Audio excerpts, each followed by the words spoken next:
तुझे ना साला माझ्यासमोर बोलायची लायकीच नाही. चल निघ, पण तोंड नको दाखवू मला. चल चल, तू काय मोठा सेलिब्रिटी लावून गेलास काय? हड. अहो प्रसाद शेठ, कुठे रुपये सगळ्या लोकांच्या नादी लागताय? त्यांची लायकी तरी आहे का तुमच्या समोर उभा राहायची? हा रुपया हा प्रसाद आहे ना खूप गर्विष्ठ आहे. नुसता मोठे मत दाखवत असतो. असे मित्र आहेत ना कधीच उपयोग येत नाही. सोड त्याला. हा बोल राजा. अरे भाऊ ऐक ना, बाबा गाडीवरून पडले. काय?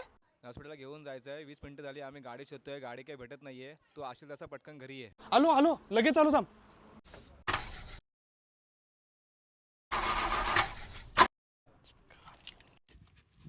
दिन्या, ऐक ना, तू नवीन गाडी घेतलीस ना रे? हो आहे.